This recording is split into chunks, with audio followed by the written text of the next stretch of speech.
Mais uma vez, bom dia na graça e na paz de nosso Senhor e Salvador Jesus Cristo. Mais uma vez quero dizer do meu júbilo, da minha alegria em poder estar aqui. Lembro-me que quando este trabalho foi iniciado, havia bem pouca gente, pouquíssimas pessoas, e agora podemos perceber o avanço e o crescimento na obra de Deus, e, portanto, vocês estão de parabéns. Parabéns por estudarem a palavra, parabéns por se reunirem e, juntos irmanados em uma mesma fé e um mesmo amor, prosseguir no desenvolvimento da caminhada cristã. Deus vos abençoe, vos guarde e vos proteja.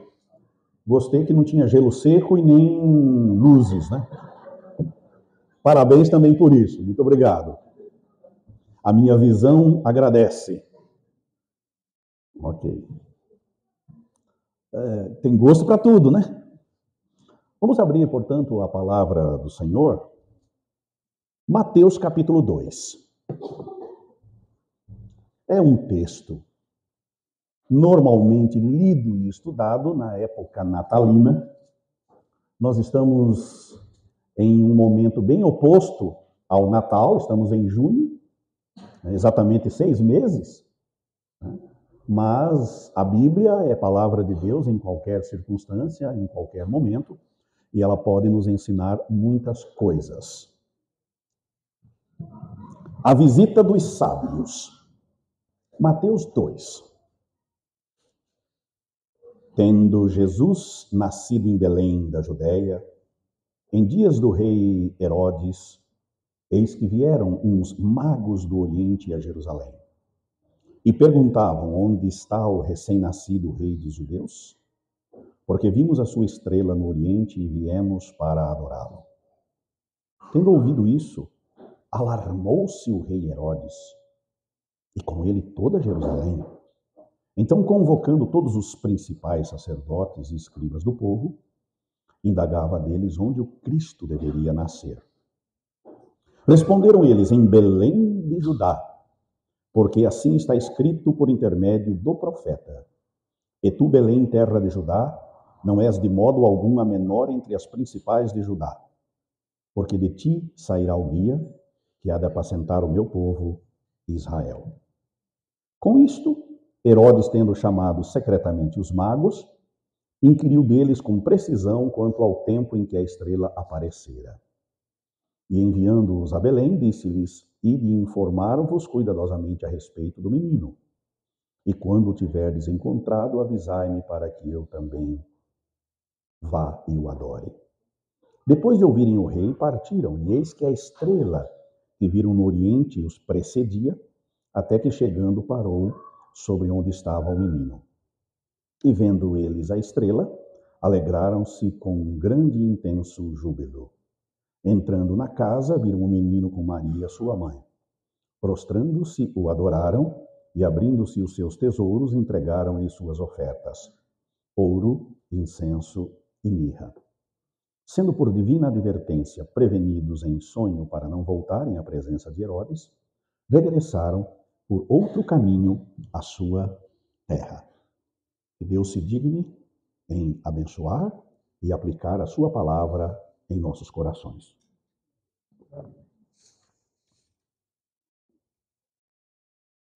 Algumas questões, introdutoriamente, antes de entrarmos propriamente no texto em si, que nos ajudam a entender algumas coisas relacionadas ao nascimento de Jesus Cristo. A primeira delas é que Jesus Cristo não nasceu a 25 de dezembro. É bem mais provável que ele tenha nascido no mês de junho. Então seria um texto propício para este momento. A época do nascimento de Jesus tem sido colocada desde o mês de maio até o final de agosto, porque nesta época do ano é o período em que os pastores deixam as suas ovelhas à noite no campo, porque é um clima fresco.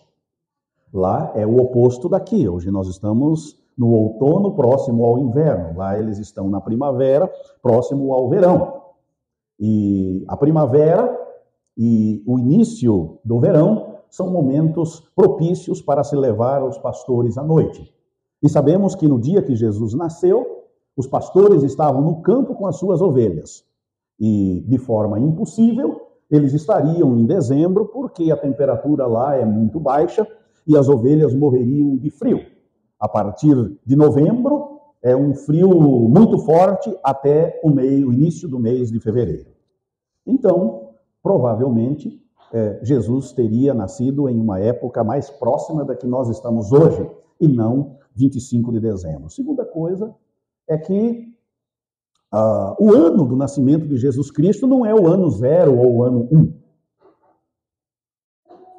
Este equívoco foi criado quando o imperador pediu para se fazer o calendário. E naquele tempo não tinham os recursos necessários como se tem hoje. E um calendário feito às pressas acabou por errar em aproximadamente 7 anos, colocando a data um pouco mais para frente. Na verdade, se nós olharmos para o texto, fala aqui de Herodes. Este Herodes, o Grande, ele morreu no ano 4 a.C. E se ele mandou matar as crianças de 2 anos para baixo, nós colocamos ali mais 2 anos, um período próximo de haver os acontecimentos que antecederam o anúncio e esta visita que os magos fizeram, então daria mais ou menos 7 anos antes de Cristo a data que Jesus nasceu. Ele é tão poderoso que ele consegue nascer antes de Cristo. Esse é o nosso Jesus, que além de ser tão poderoso, os homens não conseguiram fixar exatamente a sua data. Uma outra prova e evidência disso é o recenseamento que foi feito no Império Romano no ano 8, conhecido hoje, no ano 8 a.C., eles pediram para fazer o recenseamento em todas as províncias romanas. Só que o judeu ele era turbulento e não obedeceu esta ordem do império e bateu o pé e não queria fazer. E como eles não fizeram no ano 8, tiveram que fazer no ano 7. Porque quando é antes de Cristo vai diminuindo, 8, 7, 6. Então no ano 7 que ocorreu o recenseamento, quando José e Maria foram ali para se alistar na cidade de Belém de Judá. Então, com quase toda certeza, o ano do nascimento de Jesus é o ano 7º, embora alguns coloquem de 6 a 8 antes de Cristo. Ele não nasceu nos anos 0 ou ano 1. Isso é um erro que depois tentou se consertar na Idade Média, mas não tinha como mais fazê-lo, esse conserto. Ok? Então, eu pensava quando era criança que era assim. Vinha o ano 10, 9, 8, 7, 6, 5, até chegar no 1, Jesus nasceu. Não existe isso. O ano de Roma era 753, vai aumentando, e o ano judaico também tinha 1000 e tantos anos do judeu que vai aumentando. Inclusive hoje eles comemoram mais de 3.000 anos, o povo judeu. Outra coisa, que agora diz propriamente, faz relação com o texto, é que estabeleceu-se o número de 3 magos. E na Idade Média deu-se até nomes a eles. Nomes famosos que figuram no cristianismo, especialmente no catolicismo romano. Melquior e Baltazar. Mas a Bíblia não diz quantos magos eram, a Bíblia diz uns magos. E uns nunca foi sinônimo de 3. Uns pode ser 2, 3, 5, 7, 11. Os quadros antigos, os mosaicos antigos, as gravuras mais antigas, no Ocidente é um número de 7 e no Oriente é um número de 11. Esses são os dados mais antigos que se tem conhecimento. De onde que vem o número 3? O número 3 vem da mãe de Constantino. Vocês conhecem a história, vocês sabem que Constantino transformou o cristianismo na religião oficial do Império Romano. E a mãe dele era uma espécie de mulher mística, que consultava muitos feiticeiros e trouxe isso para a sua fé cristã. Veja, uma heresia, como vimos hoje de manhã. A heresia está sempre acompanhando. E ela viajou para Jerusalém e para Israel, junto com vários magos e feiticeiros. E ela tentou determinar o lugar de vários acontecimentos na vida de Jesus. Ela viu um túmulo lá e diz: esse túmulo aqui foi onde Jesus foi enterrado. Construíram uma bela de uma igreja, e a igreja hoje, né, do cristianismo, que se diz que está no local onde Cristo foi sepultado. Aí você faz uma viagem para Israel, vem a pessoa, né, do turismo e diz assim: olha, aqui é o túmulo de Jesus. E o pessoal: oh, que maravilha, ele ressuscitou mesmo, não tem ninguém aqui. Isso cria um lugar, né? Criaram um lugar. Essa mulher estabeleceu lugares, vários lugares para os acontecimentos de Jesus. E quando ela estava voltando para a sua terra, não tinha avião, viu, gente? Tinha que voltar por terra. Então ela voltou para Roma de terra e, quando saiu de Jerusalém, ela viu 3 carcaças no chão, 3 esqueletos. E aí ela teve um insight, uma espécie de visão, que aqueles 3 esqueletos seriam dos magos que foram ver Jesus. Aí pegaram aqueles esqueletos, levaram para Roma, e esses esqueletos ficaram mudando de lugar para lugar. Vocês podem procurar lá na internet, né? Se vocês quiserem um material mais confiável, né, a respeito desses magos, bem como de que estrela era essa, que eu não vou falar, senão não vai dar tempo de pregar. Vocês podem ir lá no Amazon e, se querem algo de mais confiabilidade, procura o livro lá, Como Entender os Textos Mais Difíceis dos Evangelhos, Evangelhos Sinóticos. Né? O autor está bem na frente de vocês. Então lá explica-se, né, todos esses acontecimentos. Tá? Então, para quem gosta de história, para quem gosta de se munir de determinadas informações, vão lá. Tem também sobre a estrela as várias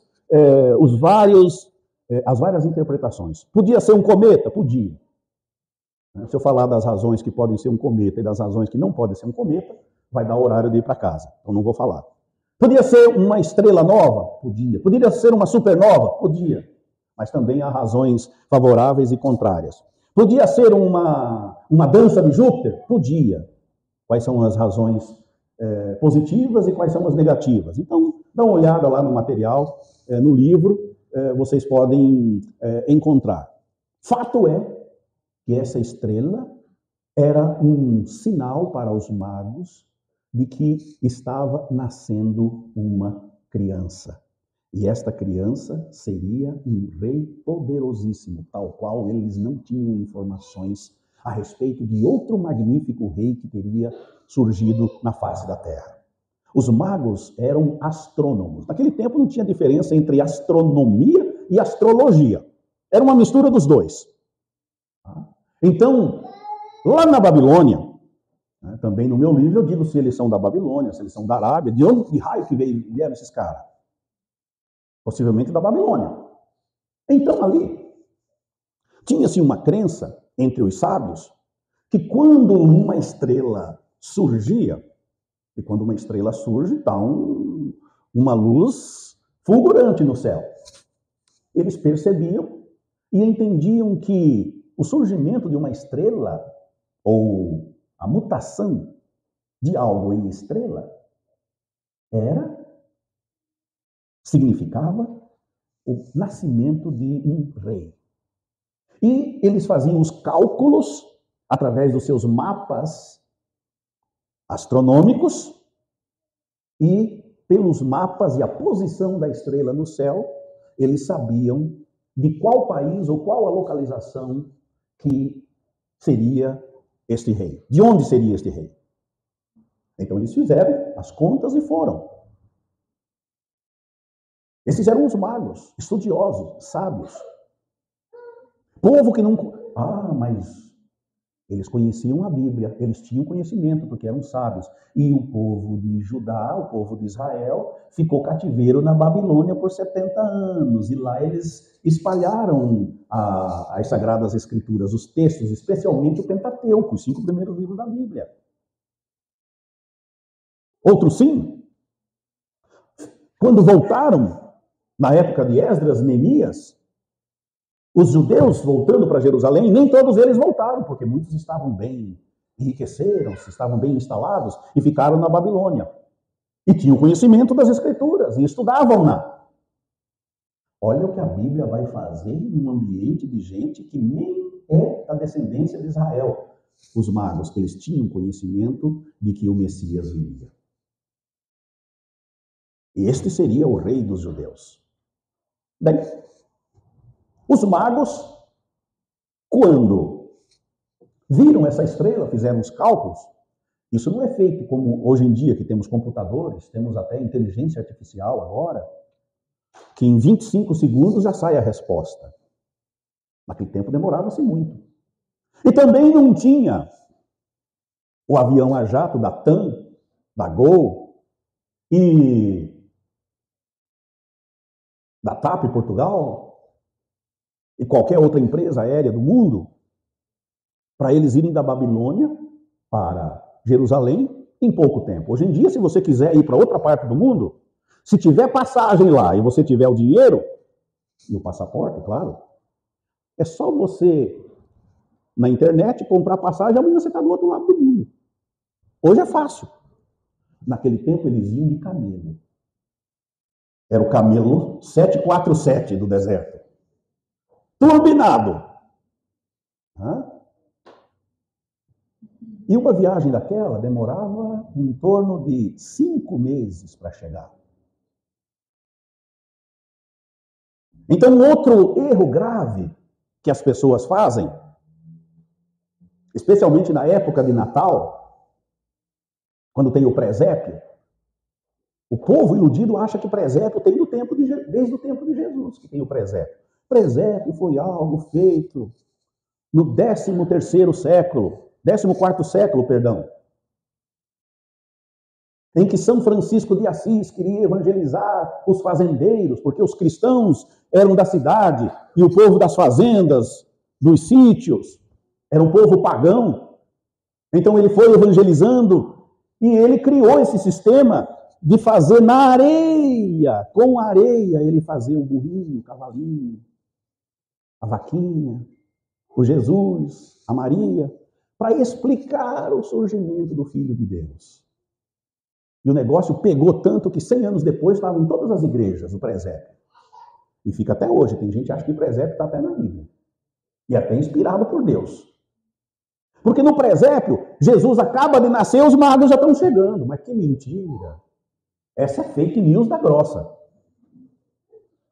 Quantos anos para baixo Herodes mandou matar as crianças? Não foi de 2 anos para baixo? Se fosse recém-nascido, era só o recém-nascido, mas ele mandou matar de 2 anos para baixo e Mateus explica o porquê. Conforme a data que a estrela aparecera no Oriente. Então Jesus já tinha mais ou menos, de 2 anos para baixo. Se bem que o judeu é mais inteligente que a gente, e ele sempre está 1 ano na frente, né? Porque quando nasce já é ano 1, já tem 1. A gente vai fazer 1 ano, recebi um convite de aniversário do filho da minha prima, que vai fazer 1 ano agora, 365 dias depois de nascido. Para o judeu já vai fazer 2. Então Jesus tinha 1 ano e alguma coisa. Né? Porque de 2 anos para baixo, seriam de 2 anos nossos, no caso, incompletos. Então de 2 anos incompletos, na nossa linguagem, para baixo. Bem, por isso que mandou matar as crianças de 2 anos para baixo. Toda essa história, irmãos, toda essa história, é bonita, é importante, é interessante esses dados. Mas esse é um texto riquíssimo em ensinamento para todos nós. E esse texto mostra para nós que, em certo sentido, todos os seres humanos buscam a Deus. Lá no íntimo, todas as pessoas têm necessidade de buscar o Cristo, que é o Deus encarnado. E aqui se vê 3 tipos de pessoas que estão buscando a Deus. O primeiro tipo de pessoa que busca a Deus está na figura de Herodes. Herodes, ele era o representante legal do Império Romano ali na Judéia. Ele residia em Jerusalém. A Palestina era uma província imperial. Tinham as províncias imperiais e as províncias senatoriais. Então ali era uma província imperial, em que o representante de Roma mandava absolutamente. Ele era o representante do imperador. E sob sua palavra, morria quem ele quisesse matar, vivia quem ele quisesse deixar vivo, e ele era responsável para coibir o levante que os judeus queriam fazer contra Roma. Os judeus eram um povo obstinado, que não queria submeter-se a Roma de jeito nenhum. Aliás, essa foi uma das acusações que os sacerdotes, o Sinédrio fez contra Jesus,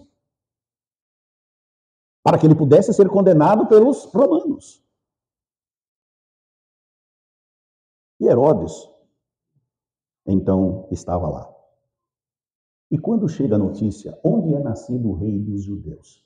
Vocês sabem qual era o título de Herodes? Rei dos judeus.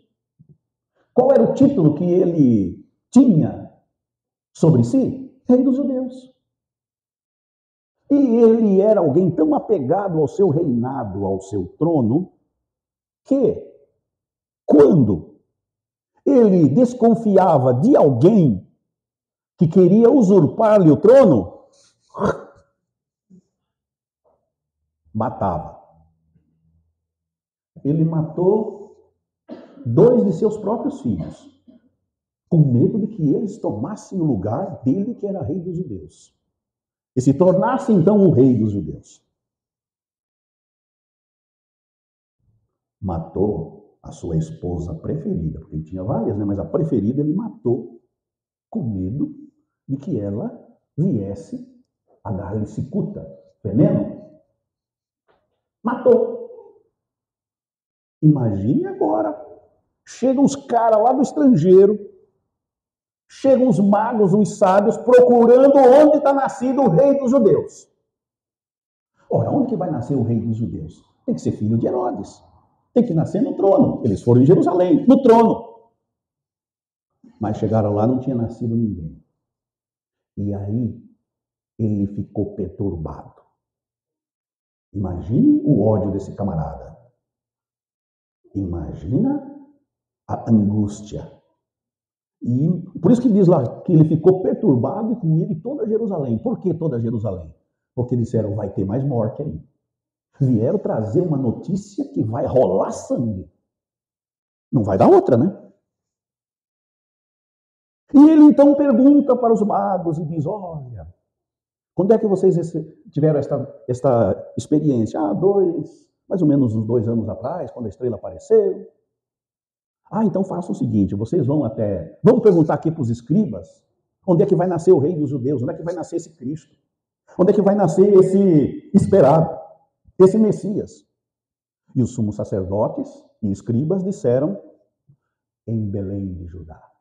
Então faz o seguinte, vocês vão lá e o adorem, e voltem para mim, e me deem o e-mail, o WhatsApp, me deem aí o endereço, né? Me mostra no Google, me dá informação aí para eu entrar no Google, porque eu também quero ir lá e adorar. Eu quero adorar também esse menino, porque ele é o esperado. Eu também vou adorá-lo.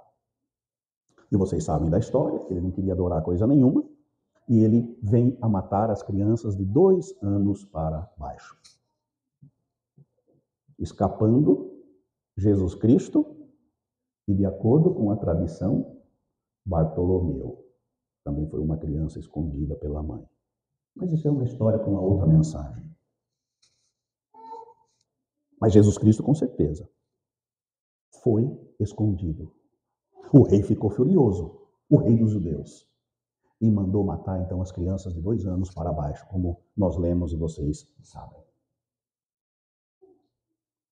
Ódio, angústia.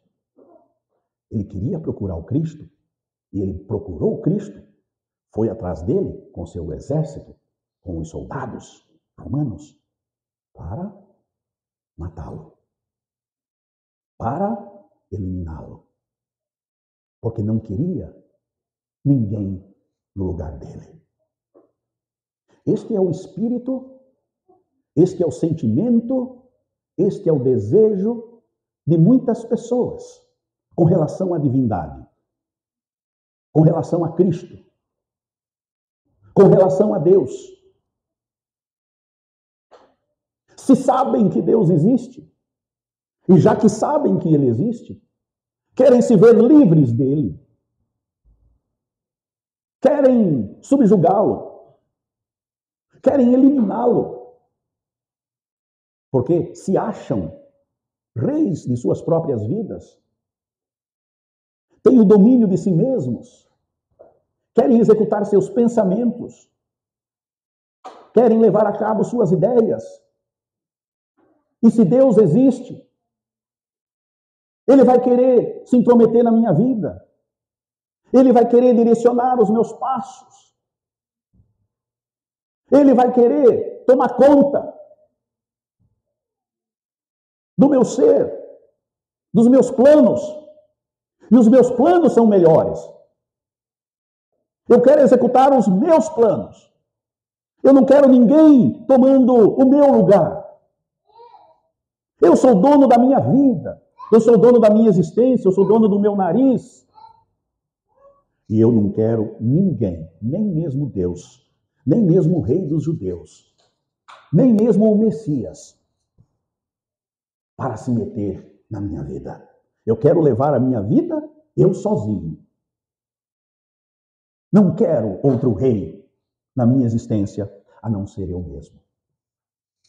São pessoas altamente egoístas, são pessoas que se acham suficientes para executar a sua existência, para planejar a sua vida, conseguem resolver qualquer tipo de problema, se acham donas de qualquer situação que se apresente no dia a dia.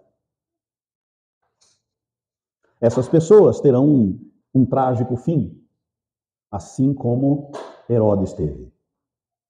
Quando Herodes estava bem doente para morrer, aproximadamente uns 2 a 3 anos depois, ele veio a falecer. Ele teve uma espécie de gangrena, né? E isso doía muito, é uma espécie de câncer doloroso nos ossos. E quando ele estava para morrer, ele ainda mandou matar mais um de seus filhos, porque achava que ele queria tomar o seu lugar. Estava para morrer. E não queria deixar o osso. Não queria deixar o trono. Gente assim que nós conhecemos no dia a dia. Estão à beira da morte, da falência. Estão à beira do precipício e não cedem lugar para Deus. Não dão oportunidade para Deus. E continuam sendo donos da sua vida, da sua existência.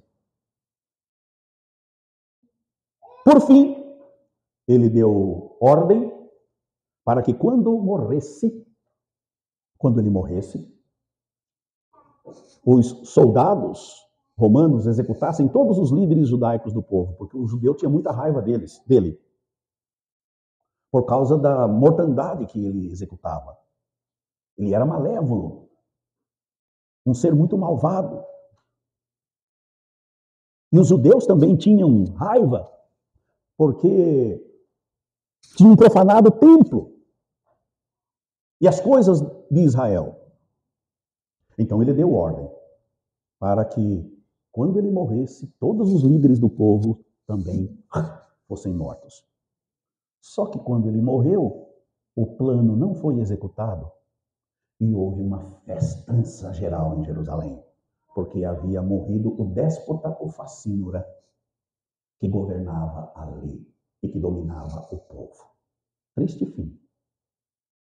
Ao invés de ser... Por que ele fez isso?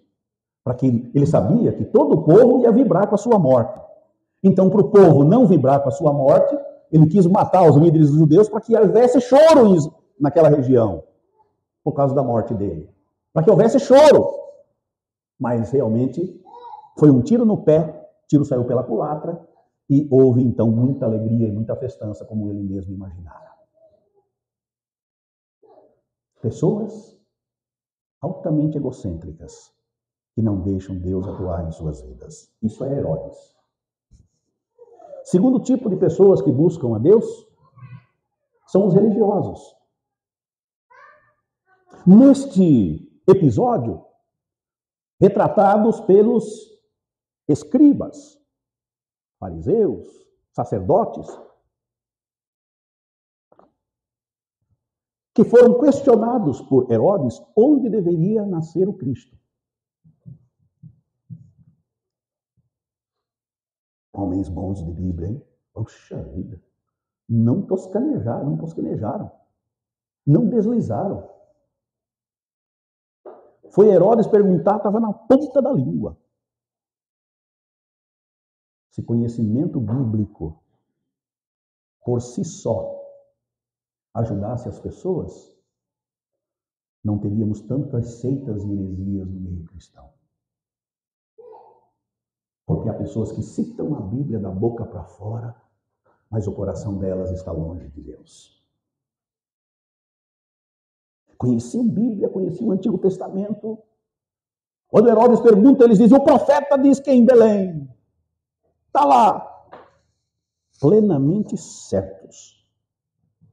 Sem erros, sem equívocos.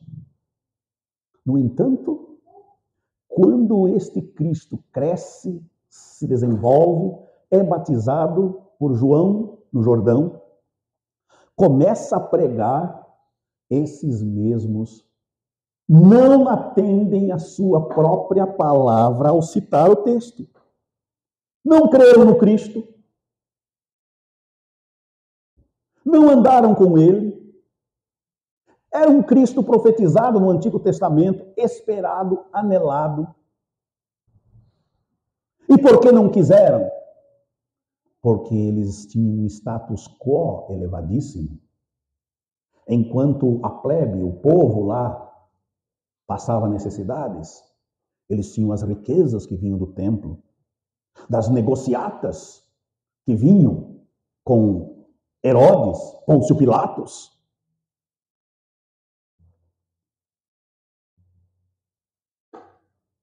As negociatas que existem hoje, Senado, bom, não vou falar de Senado, nem de Câmara, não vou falar nada disso, nem do Planalto, nem outros aí, já existia naquela época. Por que vocês acham? Eu sempre fiquei encucado com a questão, por que as pessoas que 5 dias antes recebem Jesus e clamam Hosana, Hosana nas alturas, vão gritar dali a 5 dias, crucifica-o, crucifica-o, crucifica-o. O Sinédrio, através dos sacerdotes, porque o Sinédrio era composto de 70 pessoas, 23 eram sacerdotes, 23 eram dos escribas e fariseus, e 23 eram líderes do povo. 69. E o sumo sacerdote era o presidente. 70, pronto, Sinédrio. Deram dinheiro para os líderes das famílias para Jesus ser crucificado, para soltar o rapaz. Dinheiro, corrupção. Estes escribas e sacerdotes, fariseus, alguns dentre eles, Jesus falou, eles tinham cometido a blasfêmia contra o Espírito Santo. Porque diziam que os milagres de Jesus eram realizados por Beelzebul, príncipe dos demônios. A religião mata. A religião cega. A religião é usada para manter o status quo de muita gente. Estudem a Idade Média e vocês verão o que acontecia lá. Tudo em nome de Deus. Tinha até um filme, Em Nome de Deus. Tem outro lá, O Nome da Rosa. Procure esses filmes que vocês vão ver. A religião tem se tornado elemento para a propagação de ideologia daqueles que mandam e daqueles que se enriquecem às custas do povo e fazem o que querem. E a religião é usada por isso. Mas Jesus não veio fundar religião alguma. Jesus veio implantar o reino de Deus. É o reino de Deus que está no meio de nós. É isso que ele veio implantar. E como cristãos, não devemos ser usados por estas forças que existem no mundo todo.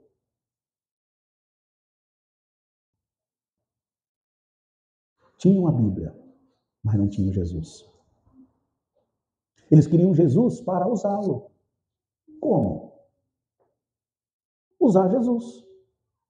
Cura, milagre, ensino. Até o momento em que Jesus não foi do interesse deles. Quando Jesus não era do interesse, levaram-no à cruz. Muita gente também, como estes, procuram a Deus e a Jesus Cristo para usá-lo. Muitas seitas usam o nome de Cristo para enriquecimento próprio. Outros para poder sobre a membresia. Outros para se tornarem pessoas notórias, pessoas importantes, pessoas poderosas. Muitos usam o nome de Cristo para autobenefício, benefício próprio. Não sejamos nós assim. Não vamos usar o nome de Cristo em vão. Não vamos usar o nome de Jesus para nossos interesses. E muito menos para ganhar dinheiro, que é o que anda acontecendo muito por aí. E para manutenção do status quo de muita liderança religiosa. Não devemos usá-lo. Fazer como os religiosos daquela época. Mas há um terceiro grupo que busca Deus. E aqui é retratado pelos magos, neste texto. Não eram da linhagem de Israel, eram estrangeiros. Não passaram pelo batismo de João. Não eram profetas. Gente esquisita que adorava outros deuses. Mas quando Deus quer se manifestar, não importa onde a pessoa esteja. Graça é graça e vai alcançar de qualquer jeito. Pode se esconder, não importa a família que nasceu, o país onde nasceu, não importa a desgraça em que esteja, não importa quão distante as pessoas estão de Deus, mas se Deus assim o quiser, se manifesta lá. E Deus se manifestou a estes homens para que viessem conhecer o Cristo. E diz o texto que eles foram e adoraram. Veja, que não é o recém-nascido. A palavra ali, viram o menino. Ali já é um menino. Um termo usado já para uma criança de colo, de fala, ou que anda. É um termo para uma criança já. Por isso que não é quando ele nasce. Não é um recém-nascido. Viram o menino, adoraram-no e deram presentes. Eles levaram ouro, que significa estamos adorando um rei. Quando nascia alguém no palácio, e eles vieram para dar o presente no palácio. Mas não era ali, era em Belém. Então deram-lhe ouro. Ouro se dava quando nascia um príncipe. E ali nasceu o príncipe dos príncipes, o rei dos reis, o senhor dos senhores. Incenso era um presente quando nascia alguém na casa do sacerdote, porque seria também um sacerdote. Eles então deram incenso. Jesus, essa é uma coisa teológica ali. Porque Jesus é o sumo sacerdote, é o sacerdote perfeito. Além de ser o próprio sacrifício, conforme Hebreus vai dizer. Então, incenso se dava para o sacerdote. E a mirra era um presente que se dava quando nascia alguém na casa do profeta. Porque era o presente do profeta, a mirra. O pastor Luiz fez teologia sistemática. Lá a gente estuda os 3 ofícios de Cristo. Rei, sacerdote e profeta.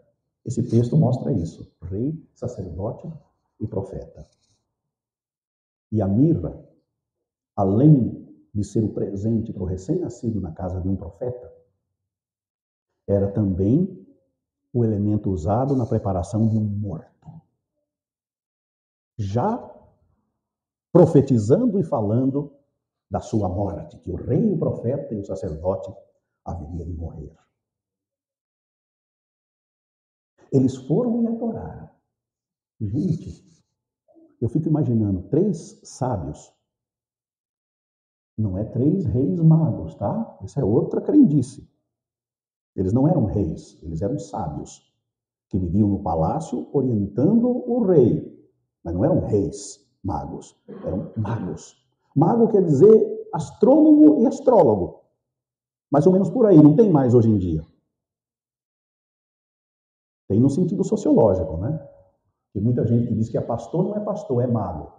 Feiticeiro. Talvez é um papo com outra opinião, um outro momento. Ele não é pastor, tem nome de pastor, mas é feiticeiro, porque age como um feiticeiro. Joga até catiça em quem não dá o dízimo. Essa palavra catiça já não se usa mais, né? Joga mal olhado, mal agouro em quem não dá o dízimo. Joga maldição, né? É só maldição. É a mesma coisa do feiticeiro. Mas 3 magos, 5 magos, 7 magos, não sabemos quantos, 11. Vamos falar 3 porque é o que a tradição coloca, mas não se tem certeza. Os sábios de joelhos adorando um menino estrangeiro, recém-nascido, dizendo que ele é profeta, que ele é rei, que ele é sacerdote. É a mesma adoração que aquele que busca Jesus de todo o seu coração, de todo o seu entendimento, de todas as suas forças, faz. Se dobra, adora.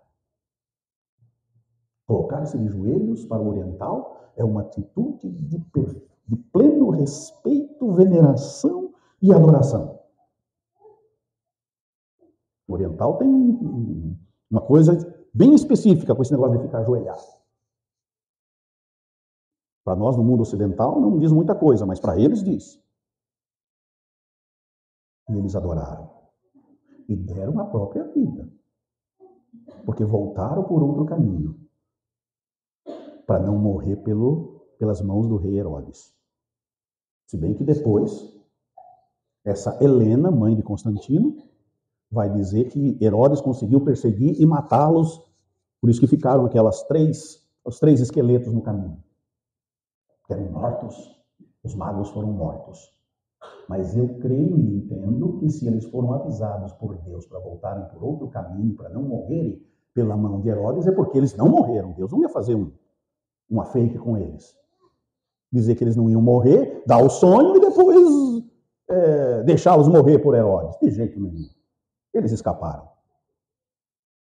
Porque todo aquele que vai até Jesus para adorá-lo tem uma mudança de rumo. Tem uma mudança de destino. Outrora morte, agora vida. Outrora de agonia, agora de satisfação. Outrora de perdição, agora de vida eterna. Outrora de frustração, agora de realização. Outrora de tristeza, agora de júbilo.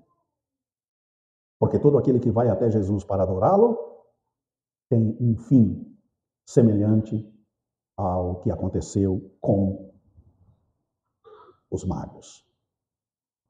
Israel também teve um triste fim. Os religiosos. Quando Jesus está para ser crucificado,